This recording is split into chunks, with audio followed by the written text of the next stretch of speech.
Hello, good morning all of the students. मैं Manoj Punia, unique senior secondary school के online classes platform पर आपका most welcome. Last video में हमने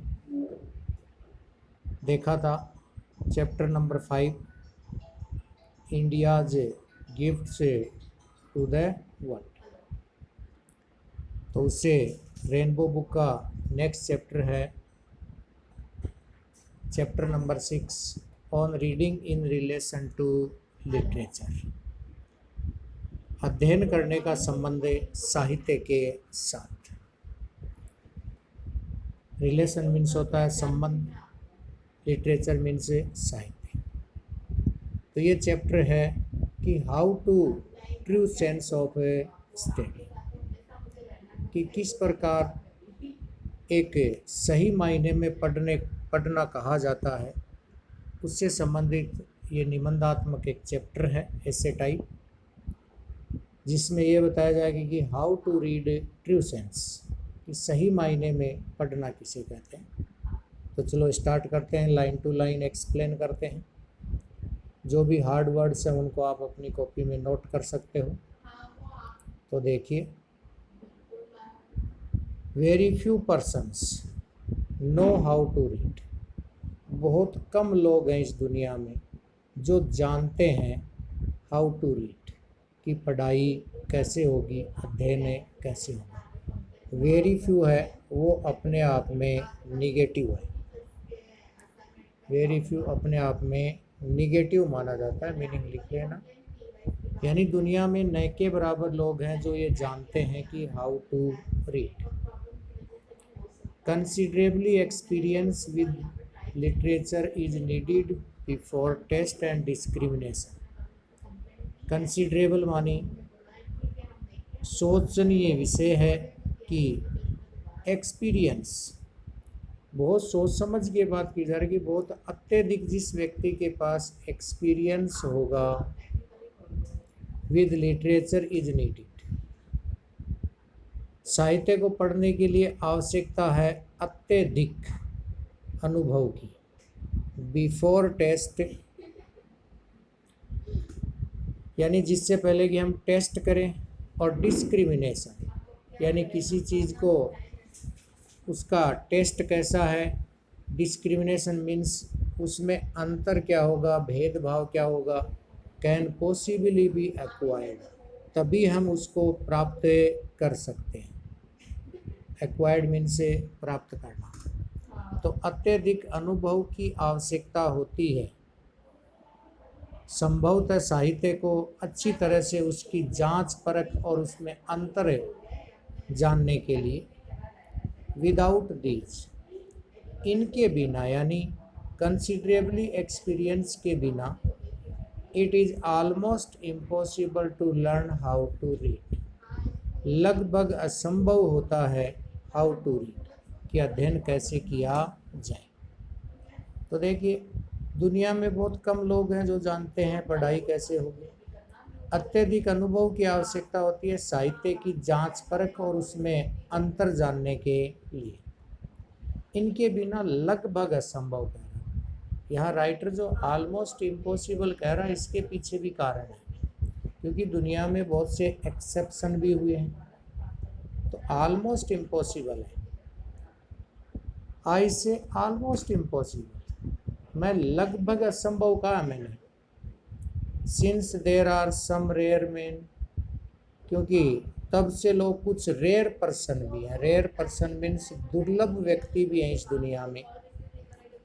through a kind of inherited literary, जिनके अंदर जन्मजात साहित्यिक प्रतिभा पाई जाती है। इनहेरिटेड लिटरेरी मानी जन्मजात साहित्य प्रतिभा पाई जाती है। इंस्टिंक्ट मानी उसमें गुण पाए जाते हैं। Are able to read very well, वो बहुत अच्छी तरह पढ़ने में सक्षम होते हैं।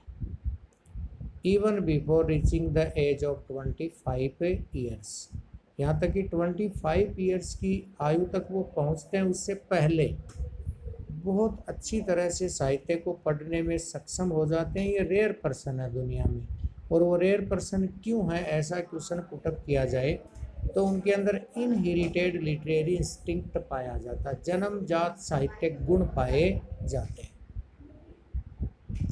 But these are great exceptions, लेकिन ये तो कोई महान अपवाद है। एक्सेप्शन मीन्स अपवाद।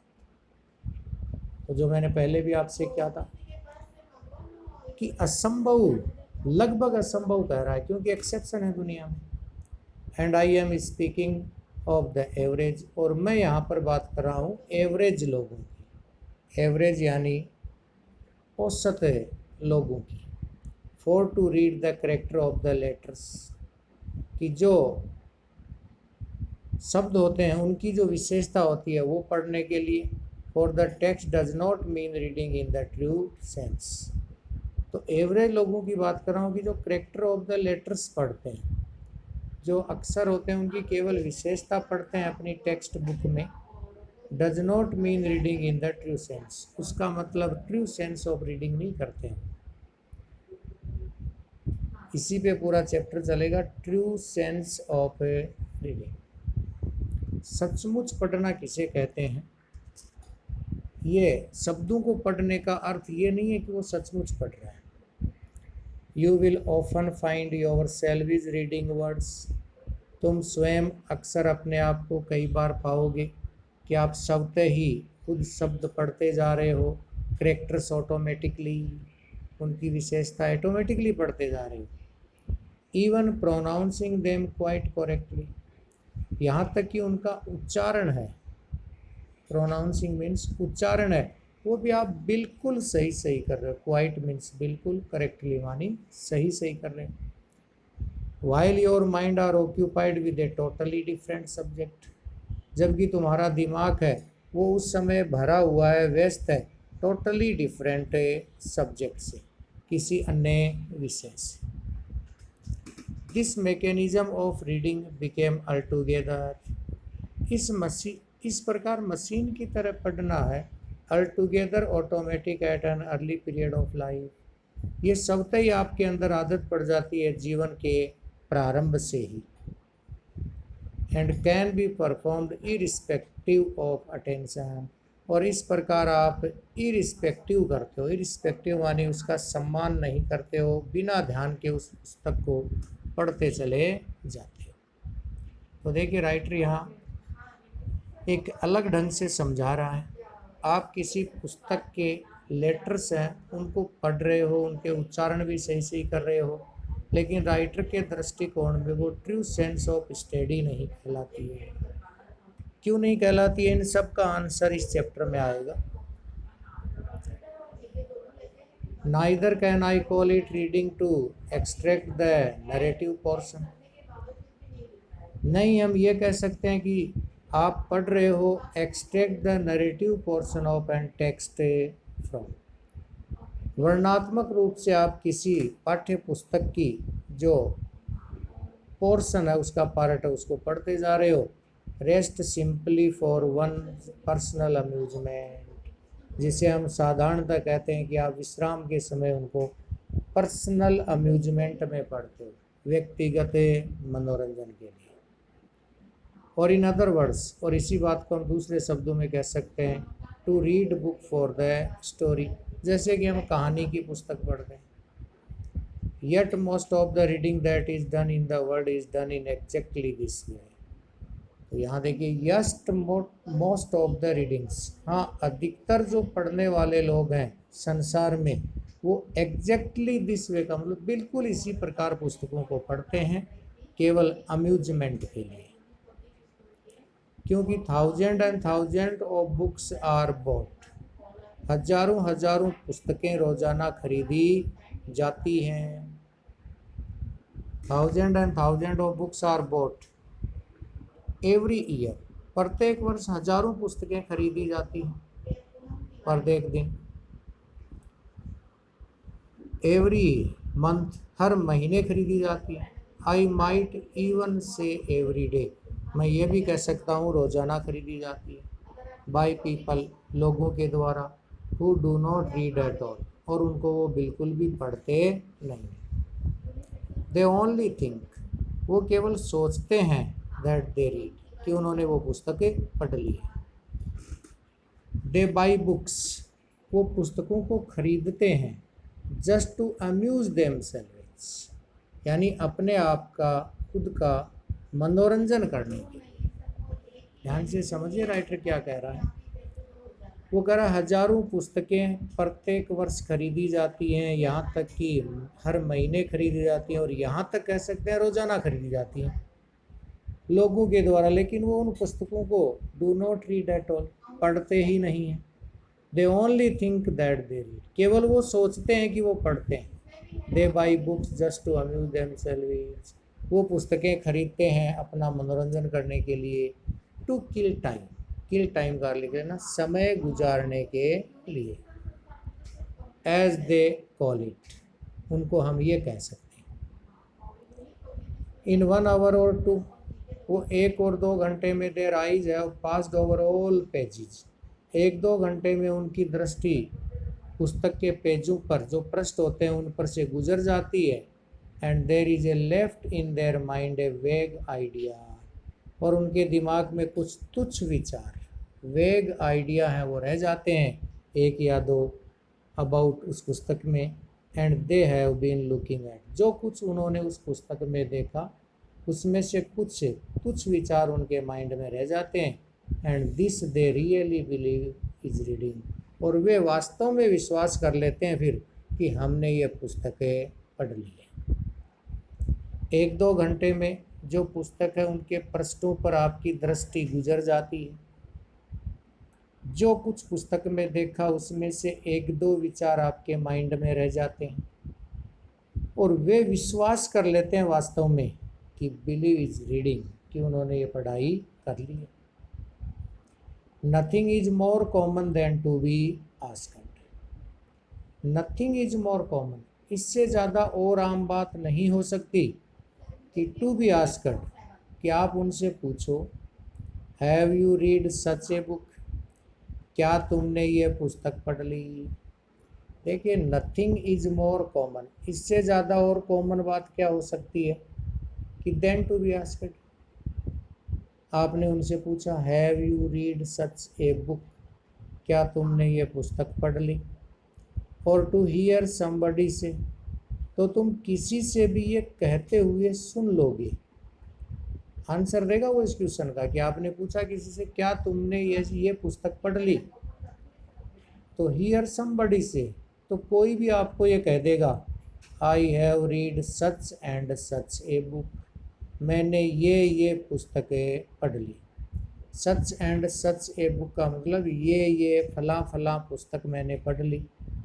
But these person do not speak seriously, लेकिन वो लोग ये बात गंभीरतापूर्वक नहीं कहते हैं, सोच समझ कर नहीं कहते हैं। आउट ऑफ 1000 persons हु से, हजारों लोगों में से आपको ये कहते हुए मिल जाएंगे बहुत सारे लोग आई हैव रीड दिस, मैंने ये पुस्तक भी पढ़ ली। यानी आउट ऑफ 1000 persons हु से आपको हजारों लोग मिल जाएंगे ये कहते हुए आई हैव रीड दिस, कि मैंने ये पुस्तक पढ़ ली, आई हैव रीड दैट, और मैंने वो पुस्तक पढ़ ली। There is not one perhaps, यहाँ ध्यान से समझिए टर्निंग पॉइंट आएगा चैप्टर में। हजारों लोग ये कहते हुए तो मिल जाएंगे कि मैंने ये पुस्तक पढ़ ली, मैंने वो पुस्तक पढ़ ली, मैंने फला फला पुस्तक पढ़ ली, लेकिन there is not one perhaps, लेकिन उन हजारों लोगों में से शायद एक भी नहीं मिलेगा। परहैप्स मीन से शायद, नॉट वन मानी एक भी नहीं मिलेगा। कैसा, who is able to express any opinion worth hearing, उनमें से एक भी एबल नहीं होगा, सक्षम नहीं होगा, एक्सप्रेस मानी व्यक्त करना, ओपिनियन मानी विचार, वर्थ हियरिंग मानी जो सुनने योग्य हो। सुनने योग्य जो विचार या राय या मत होगी उसको व्यक्त करने वाला हजारों में से एक भी नहीं मिलेगा। About what he has been reading, यानी जो कुछ उसने पढ़ा है उसके बारे में आप उसको कहो कि आपने जो पुस्तक पढ़ी उसके बारे में आप अपनी राय, अपना विचार या उस पुस्तक में जो लिखा था उसको एक्सप्रेस कीजिए, तो एक भी नहीं मिलेगा जो एक्सप्रेस कर सके। Many and many a time, बहुत बहुत बार। आई हियर स्टूडेंट्स, मैंने ये बात छात्रों से भी सुनी है कहते हुए, that they have read certain books, कि उन्होंने निश्चित पुस्तकें जो पाठ्यक्रम की होती हैं वो पढ़ ली। अब देखिए कितना बेस्ट एग्जाम्पल यहाँ पर राइटर दे रहा है। बहुत से छात्र मिल जाएंगे आपको, और मैंने उन छात्रों से ये सुना है कहते हुए कि they have read certain books, कि उन्होंने अपनी पाठ्य पुस्तकें की निश्चित जो पुस्तकें होती हैं सिलेबस की वो पढ़ ली हैं। But if I ask them some questions regarding the book, underline कर कीजिए, यही सबसे महत्वपूर्ण है ट्रू सेंस ऑफ पढ़ने के लिए।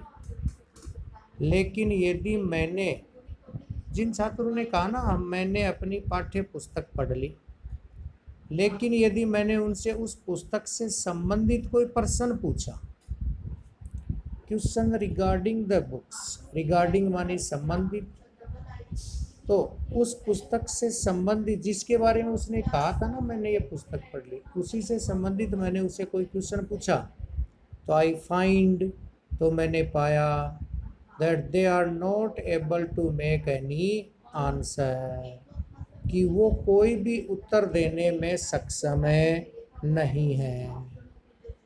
और एट द बेस्ट, और ज़्यादा से ज़्यादा ये कहेंगे, they will only repeat something, वो केवल कुछ बातों को दोहराएंगे, that somebody else has said, जो कोई कुछ भी कहता है, अबाउट व्हाट दे थिंक, क्योंकि वो केवल सोचते हैं, दे हैव बीन रीडिंग, कि उन्होंने ये पुस्तकें पढ़ ली है।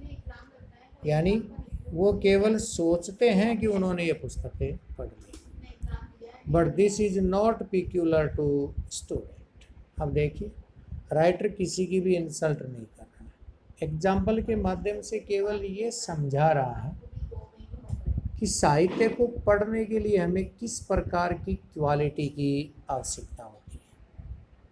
तो केवल वो दोहराएंगे वो लड़के बात, but this is not peculiar to students, peculiar का लिख लेना विशेष, लेकिन ये बात केवल छात्रों के लिए विशेष नहीं है, it is in all countries, बल्कि ये सभी देशों में द वे इस तरीके से पढ़ते हैं, that the great public devour books, बड़ी संख्या में पब्लिक है वो उन पुस्तकों को निगले जाती है। डिवोर्स मानी निगल जाना, निगलने का मतलब खाने से नहीं है यहाँ पर, यानी पढ़ते हैं कि हमने ये पुस्तकें पढ़ ली, ऐसी ग्रेट पब्लिक है, बहुत बड़ी संख्या में लोग हैं जो स्वीकार तो करते हैं कि हमने ये पुस्तक पढ़ ली, लेकिन जिस पुस्तक के बारे में स्वीकार किया उससे क्वेश्चन पुटअप किया तो उनको आंसर नहीं आया।